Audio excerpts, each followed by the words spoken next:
शुक्रिया। जय भीम। जय भीम। अभी पीछे तक मेरी बहनों की आवाज जा रही है मेरी? ठीक है। कौन सा गांव है ये? पटोलिया। ठीक। शुक्रिया आप सब लोगों ने यहाँ बुलाया, क्योंकि चुनाव का दौर है। जब से गोरखपुर आया हूँ, जहाँ जहाँ जिससे मिला हूँ, सब लोगों ने ये कहा भैया वोट तो दे देंगे, लेकिन आपको बुलाएंगे नहीं, ना ही आपके साथ खड़े होंगे। तो मैं यहाँ की बहनों का, यहाँ के अपने भाइयों का, अपने बुजुर्गों का शुक्रिया अदा करता हूँ। मुझे महसूस हो गया है कि इस गांव के मोहल्ले के लोग यहाँ की तानाशाही सरकार से डरते नहीं है, ये मुझे पता है।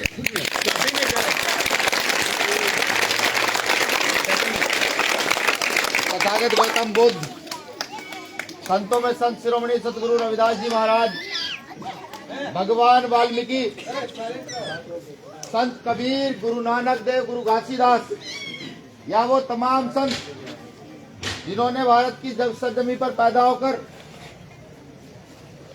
भारत के महिलाओं के लिए, अछूतों के लिए, या भारत की उन्नति के लिए, मानव उन्नति के लिए काम किया, ऐसे तमाम संतों महापुरुषों को नमन करता हूँ, नतमस्तक होता हूँ। मैं नमन करता हूँ 21वीं सदी में जन्मे उन महापुरुषों को जो महिला अधिकार के लिए लड़े, जो मानवतावाद के लिए लड़े,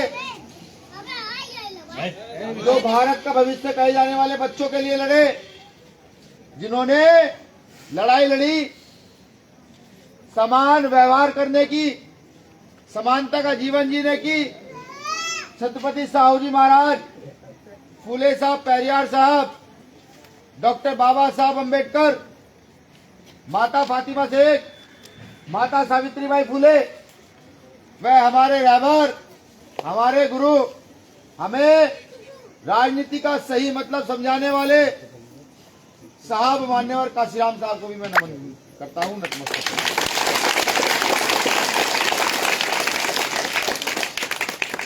मैं एक भीम आर्मी का कार्यकर्ता हूँ। भीम आर्मी नाम के संगठन को आज भारत में ही नहीं,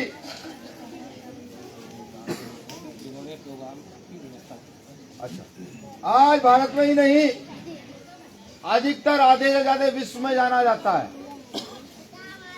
क्योंकि भाई चंद्रशेखर आजाद आप ही के घर के बच्चे, आप ही के भाई हैं। वो एकमात्र भारतीय ऐसे हैं जिनका नाम विदेश की पत्रिका टाइम मैगजीन में आता है।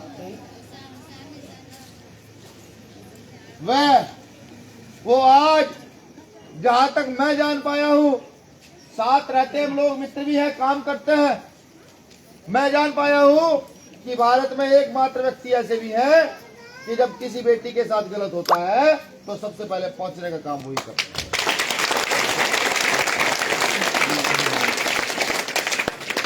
ये आप सब जानते हैं कि चुनाव का दौर है, सब लोग वोट मांगने आएंगे, और मुझे लगता है कि आपको सबका सम्मान भी करना चाहिए। अगर आपके दर पर माननीय मोदी जी, माननीय योगी जी या अन्य कोई नेता वोट मांगने आए, तो आपका फर्ज बनता है उनका सम्मान करना, उनको पानी चाय पिलाना, ये फर्ज बनता है।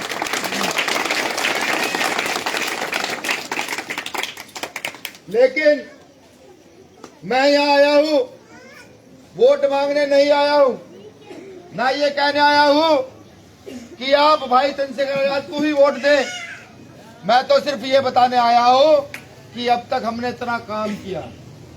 भीम आर्मी के लोगों ने अपनी एक पार्टी बनाई है, उस पार्टी का चुनाव चिन्ह केतली है, और हमने आपकी इस विधानसभा से भाई चंद्रशेखर आजाद जी को उतारा है। आपको वोट किसे देना है ये आपकी इच्छा पर निर्भर है, क्योंकि मत का अधिकार बाबा साहब अम्बेडकर ने दिया था। किसी के परिसर में रहकर वोट देने का अधिकार नहीं दिया था, किसी से पैसे लेकर वोट देने का अधिकार नहीं दिया था, या किसी से डरकर वोट का अधिकार नहीं दिया था। मैं तो सिर्फ ये बताने आया हूँ, मोदी जी के बाद अगर इस देश में तानाशाह किसी को कहा जाता है तो उनका नाम माननीय योगी आदित्यनाथ जी है। जब मैं इस विधानसभा में आया, सहारनपुर से पंजाब का चुनाव खत्म करके चला, तो मैंने सोचा था कि मैं उस विधानसभा में योगी जी के जाऊंगा तो मुझे वहां भाई चंद्रशेखर आजाद जी को चुनाव लड़ाने में काफी परेशानी होगी। शायद योगी जी ने वहां पार्क बनवाए होंगे, सारे रास्ते पक्के होंगे, घरों में उचित शौचालय की व्यवस्था होगी, वह कुछ लोगों को व्यापार करके योगी जी ने दिए होंगे। मैं यहाँ पहुंचा, यहाँ पहुंचने के बाद 2-3 गांव में गया तो मैंने देखा शौचालय तो छोड़ दीजिए, रास्ते भी छोड़ दीजिए, मैंने ये देखा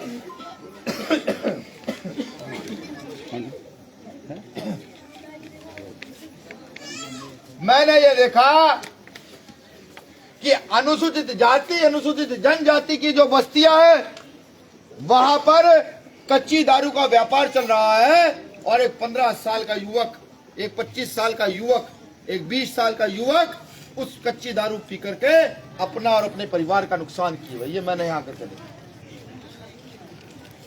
भीम आर्मी के लोगों को पूरा देश जानता है कि सच बोलते हैं। जब मैंने देखा कि भारत के भविष्य का किस तरीके से नुकसान किया जा रहा है, किस तरीके से एक कौम के लोगों को मिट्टी में मिलाया जा रहा है सिर्फ नशे के आधार पर। कच्ची दारू के विषय में बता दूं, कच्ची दारू ना जाने उत्तर प्रदेश में 1000 से लाखों लोगों की जान ले चुकी है। अभी उत्तराखंड में 2 साल पहले ही 100-150 लोग एक साथ मरे थे, एक के बाद एक मरे थे। और वो दारू यहाँ की दलित बस्तियों में बेची जा रही है, पी जा रही है। फिर मैंने सोचा कि देखे रास्तों की क्या स्थिति है, गोरखपुर में किस प्रकार के लोग रहते हैं। मैंने देखा गोरखपुर में 2 प्रकार के लोग रहते हैं। एक वो लोग जिनको माननीय योगी जी पालते हैं, जो अमीर है, जिनकी बड़ी बड़ी दुकानें, बड़े बड़े मकान हैं, और एक वो लोग जो अपने बच्चों की शिक्षा, अच्छी शिक्षा के लिए भी लड़ते हैं और रोटी के लिए मेहनत मजदूरी करते हैं, वो लोग। अब मेरा बताने का मकसद क्या है? मेरा बताने का मकसद ये है, ये सवाल समझिए, लड़ाई किसके और क्यों है, किस किस के बीच में है और क्यों है। यहाँ लड़ाई अमीर और गरीब के बीच में है, क्योंकि भारतीय जनता पार्टी की सरकार आने के बाद जहां बलात्कार का आंकड़ा बढ़ा है, जहां हत्याओं का आंकड़ा बढ़ा है, जहां बेरोजगारी का आंकड़ा बढ़ा है, वहीं गरीबी का आंकड़ा भी बहुत तेजी से बढ़ा है। यहां विकास तो हुआ है, जिस विकास की तार ठोक ठोक करके ये तमाम नेता चारों तरफ घूमते फिर रहे हैं कि विकास हुआ है, बिल्कुल विकास हुआ है। लेकिन वो भारत की वो जनता जो गरीब जनता है, उसका विकास नहीं हुआ। यहाँ विकास किसी का हुआ है तो 500 करोड़, 2000 करोड़, 5000 करोड़ वाले लोगों का, अडानी अंबानी के रिश्तेदारों का यहाँ पर विकास उन्होंने किया। मैं आपसे पूछना चाहता हूँ, इतने सारे लोग हैं, 69,000 शिक्षक भर्ती में लखनऊ में शिक्षकों के ऊपर लाठियां चलाई जाती हैं, वो किस वर्ग के बच्चे थे? ना जाने कितने लोगों को जेल भेज दिया गया, वो कौन लोग थे? अगर कोई योगी जी के अन्याय अत्याचार के खिलाफ आवाज उठाता है तो वो जेल की ओर चला जाता। तो क्या कब तक हम डर की राजनीति को सहते रहेंगे? कब तक हम जवाब नहीं देंगे? सब लोगों को एक चीज समझनी पड़ेगी, यहाँ सब लोग विभिन्न विभिन्न वर्गों के लोग होंगे। अगर भारत की उन्नति चाहते हो, अपने देश की उन्नति चाहते हो, इन बच्चों की उन्नति चाहते हो, अपनी विधानसभा की उन्नति चाहते हो, तो अपने वोट का सही प्रयोग आपको करना पड़ेगा, बिल्कुल करना पड़ेगा। आज जो व्यवस्थाएं बनती है, आज जो व्यवस्थाएं बनती है, शिक्षा का बजट भी बनता है, चिकित्सा का बजट भी बनता है, यहाँ गरीब दलित आदिवासी पिछड़े संस्थों के लिए भी बजट बनता है। लेकिन सवाल ये है, आखिर जब वो बजट बनता है वो पूरा का पूरा बजट चला कहाँ जाता है? आज सवाल पूछने वाला कोई नहीं है। मैं कल ही पढ़ रहा था न्यूज़पेपर में कि एक सुप्रीम कोर्ट के लॉयर ये कह रहे हैं कि अब मुझे विदेश जाकर बच जाना चाहिए क्योंकि भारत में कानून नहीं रहा है, बिल्कुल कानून नहीं रहा है। भारत के अंदर पहली बार ऐसा हुआ कि हाथरस जैसे जिले में बलात्कारियों के पक्ष में किसी ने पंचायत की, वरना आज तक कभी भी किसी बलात्कारी के पक्ष में पंचायत नहीं हुई। वो लोग उसी भारतीय जनता पार्टी के लोग थे जो इस देश में नफरत और जात की राजनीति को लगातार बढ़ाए हुए। मैं पूछना चाहता हूँ, जितनी बुजुर्ग महिलाएं यहाँ हैं, कितनी महिलाएं ऐसी है जिनकी पेंशन आती है और कितने बुजुर्ग ऐसे हैं जिनकी पेंशन आती है। मैं पूछना चाहता हूँ युवाओं से जो पढ़ लिख कर बेरोजगार हैं, क्या भत्ते के नाम पर सरकार आपको कुछ अनुदान दे रही है? क्या स्कॉलरशिप के नाम पर आपको कुछ दे रही है? तो रिजल्ट ना आता है, जीरो आता है। नहीं। अगर बेटियों की शिक्षा की बात की जाए, जो बिल्कुल फ्री होनी चाहिए, अच्छी शिक्षा होनी चाहिए, उसके नाम पर आज सिर्फ धर्म की राजनीति को आगे बढ़ाया जा रहा है। मैं आपसे पूछना चाहता हूं कि मंदिर निर्माण, धर्म मानना, ये मेरा व्यक्तिगत मसला है। मैं किस धर्म को मानता हूं, ये मेरी व्यक्तिगत बात है। मैं हिंदू धर्म मानता हूं, मुस्लिम धर्म को मानता हूं, ईसाई, बौद्ध, पारसी किसको मानता हूं, ये मेरा व्यक्तिगत मसला है।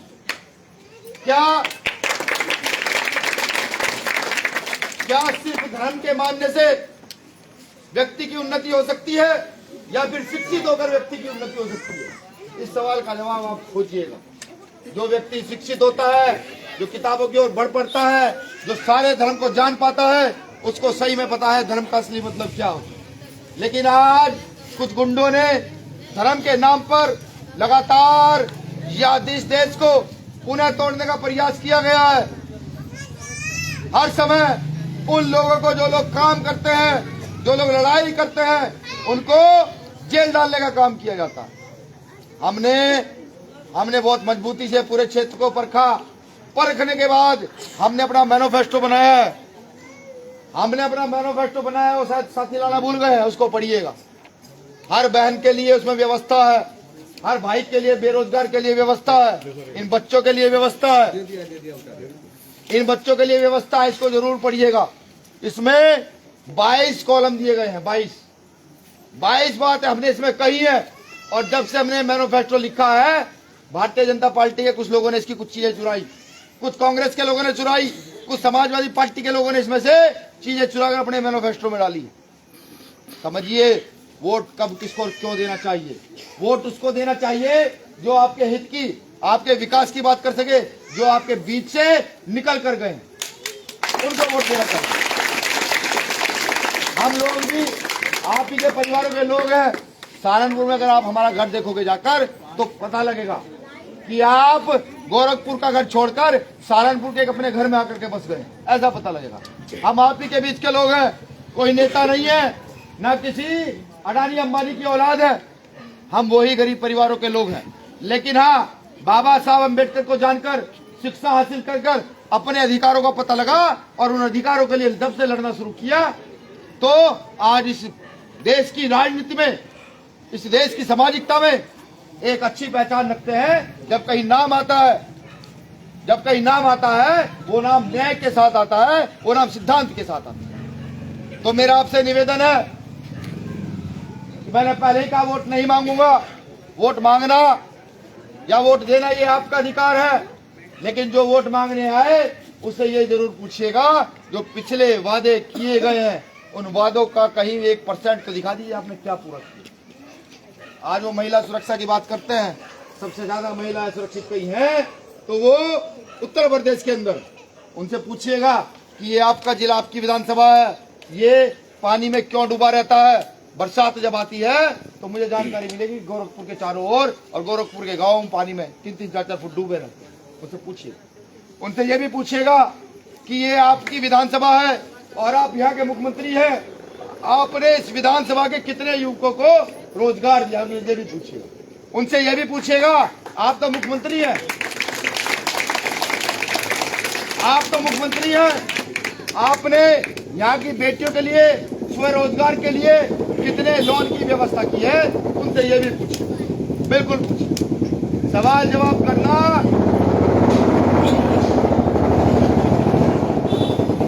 जवाब करना ये आपका संवैधानिक अधिकार है, इसको आपसे कोई नहीं छीन सकता। मैं यहाँ के खड़ा होकर बोल रहा हूँ तो आर्टिकल 19 मुझे आजादी दे रहा है यहाँ खड़े होकर बोलने की, अपनी बातों को मजबूती से रखने की। तो आपको भी ये काम करना पड़ेगा अगर वाकई आप भारत के नागरिक हैं, वाकई आप इस देश की उन्नति चाहते हैं, वाकई आप अपने गांव, अपने मोहल्ले, अपनी विधानसभा, अपने प्रदेश की उन्नति चाहते हैं, तो गूंगे बहरे बनकर काम नहीं चलेगा। सवाल कीजिए, मैं भी यहाँ आता हूँ, भाई चंद्रशेखर आजाद भी आते हैं, तो सवाल कीजिए, पूछिए कि अगर आप जैसे लोग जीत कर जाएंगे तो क्या करोगे? पुराने वाले तो निकम्मे और नाकारक, ये पूछिए, अधिकार बनता है, बिल्कुल अधिकार बनता है। यही राजनीति का मतलब है, यही राजनीति का सही मतलब है। अगर डरकर आज भी वोट दिया या उनके भय से उनको वोट दे दिया, तो बाबा साहब अम्बेडकर के वो 4 बच्चे मत भूलिएगा। वो बाबा साहब अम्बेडकर के 4 बच्चे, जो बाबा साहब अम्बेडकर ने अपने बच्चों को खो करके गोलमेज सम्मेलन में गए, आपको इस मुकाम तक पहुंचाया कि आज मुझ जैसा एक व्यक्ति जो अछूत समाज से आता है, वो यहाँ खड़े होकर बोल रहा है। ये मेरी बहनें, जिनको चलने का अधिकार नहीं था, पहनने का अधिकार नहीं था, आज मेरी बहनें मेरे सामने मुंह खोलकर खड़ी हैं, बैठी हैं, ये अधिकार नहीं था। उस व्यक्ति को याद जरूर कीजिएगा, याद कीजिएगा साहब काशीराम साहब को। वो कहाँ गया उनका मिशन, जो मिशन उन्होंने बाम से DS4 बसपा के रूप में स्थापित किया था, कहाँ चला गया वो मिशन? कितने लोग आज मजदूर लोग राजनीति में जा रहे हैं, किसान लोग राजनीति में जा रहे हैं, और नहीं जा रहे हैं तो क्यों नहीं जा रहे हैं? याद कीजिएगा कि आज भारत की राजनीति, एक विधायक बनने के लिए कई करोड़ रुपए खर्च किए जाते हैं। आखिर क्यों राजनीति भारत की पूंजीपतियों के हाथ में चली गई? जागिए, जागना पड़ेगा। नहीं जागोगे तो अपने बच्चों के भविष्य के साथ साथ इस देश के साथ भी गद्दारी करोगे। क्योंकि जो लोग ये कहते हैं भारत माता की जय कहने से इस देश का भला हो सकता है, नहीं। पूर्व प्रधानमंत्री चौधरी चरण सिंह साहब ने एक बात कही थी कि भारत की उन्नति का रास्ता वो खेतों और खलिहानों से होकर गुजरता है। बिल्कुल हकीकत है, मैं ये बात कहता हूँ, भारत की उन्नति का रास्ता यहाँ के दलित गरीब आदिवासियों से होकर गुजरता है। अगर इनकी उन्नति होगी तो भारत की उन्नति होगी, वरना भारत की उन्नति नहीं। तो मेरा निवेदन है कि वोट देने से पहले इन सब चीजों को सोचिएगा। जब बटन दबाने जाएं तो हाथरस की उस बेटी के साथ जिसके साथ रेप हुआ था, वो याद जरूर कीजिएगा, बिल्कुल याद कीजिएगा। उन्नाव कांड याद कीजिएगा, लखीमपुर खीरी याद कीजिएगा, आजमगढ़ याद कीजिएगा, और गोरखपुर याद कीजिएगा। कन्नौजिया तो याद है या भूल गए हैं? क्या गलती थी उसकी? प्रियंका याद है या भूल गए हैं? क्या गलती थी उसकी? क्या पढ़ना गलती है कोई? शादी करना गलती है कोई? नहीं। ये गुंडे गर्दी जो चल पड़ी है, इसको बटन दबाने से पहले बिल्कुल याद कर दीजिएगा। और जब दिल कहे कि नहीं ये होना चाहिए तो बलात्कारियों के पक्ष में वोट दीजिएगा, और दिल करे नहीं होना चाहिए तो उन लोगों के पक्ष में वोट दीजिएगा जो डंके की चोट पर इनका इलाज करना जानते हैं, इनसे लड़ना जानते हैं।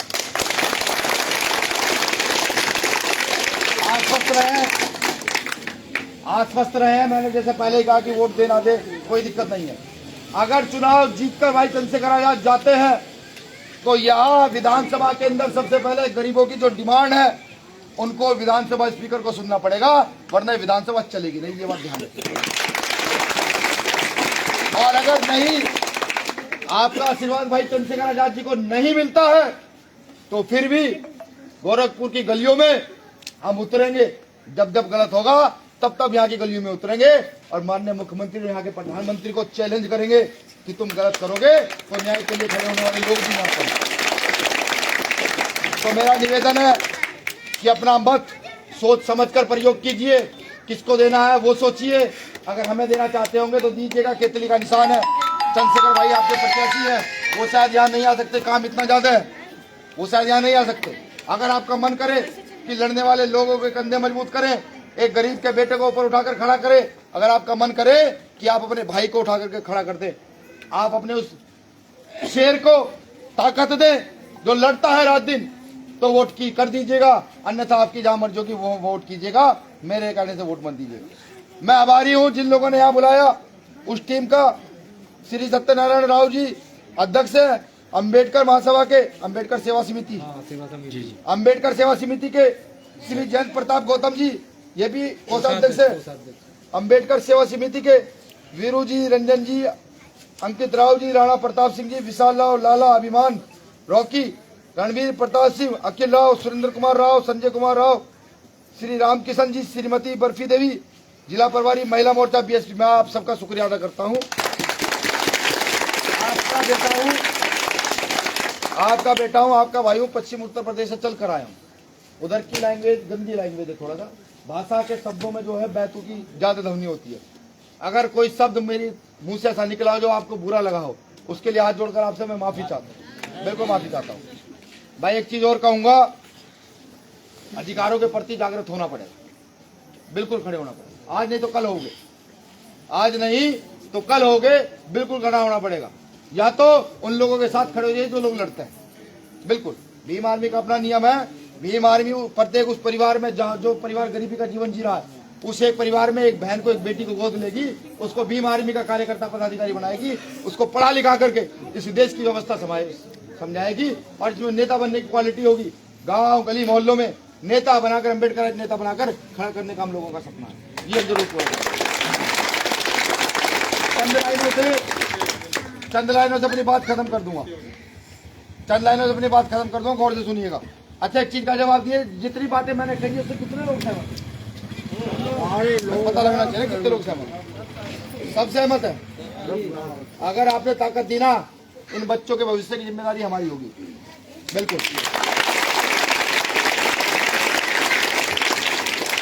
और वो जो सरकारी हॉस्पिटल में पर्चा बना के जाता है ना इलाज कराने के लिए, समझ रहे हैं? जो सरकारी हॉस्पिटल में पर्चा बना के जाते हैं स्त्री का इलाज कराने के लिए, डॉक्टर दवाई लिख देता है, कहता है बाहर से दवाई ले लो। डॉक्टर की औकात नहीं होगी, कहता है बाहर से दवाई ले लो। यूँ कहेगा वहीं जाइए सरकारी हॉस्पिटल में, से दवाई ले लीजिए। 10 साल के बाद गाड़ी झाड़ू बांध के घूमिया, पहले जमाना में हमारी बिल्कुल सही कह रही है। हम कमजोर लोग नहीं है, हमारे पूर्वज ताकतवर थे। बाबा साहब अम्बेडकर ताकतवर थे, साहब काशीराम साहब ताकतवर थे। हम भी कमजोर लोग नहीं है, माई ताकतवर लोग हैं। इतनी जल्दी किसी की हैसियत नहीं झाड़ू बांध देगा। अभी तो हम जैसे लोग जिंदा हैं, जब तक जिंदा है तब तक सिर का दर्द हम लोगों का। आप सिर्फ कंधा मजबूत कर दीजिए, ये तय है कि एक भी बेटी को अशिक्षित नहीं रहने देंगे, एक भी बच्चे की शिक्षा पर ज्यादा पैसा खर्च नहीं करने देंगे। आज जो है शिक्षा भी 2 भागों में बांट दी है इन्होंने। एक बहुत अच्छी शिक्षा है जहाँ 1000, 10,000, 20,000 रुपए महीना की फीस है, और एक बेकार शिक्षा जहाँ हमारे बच्चे पढ़ते हैं, जहाँ मिड डे मील खाते हैं। ठीक, हम जैसे लोग ताकत में आ गए ना, बताएंगे काम कैसे किया जाता है, व्यवस्था कैसे स्थापित की जाती है। चंद लाइनों से अपनी बात खत्म कर दूंगा।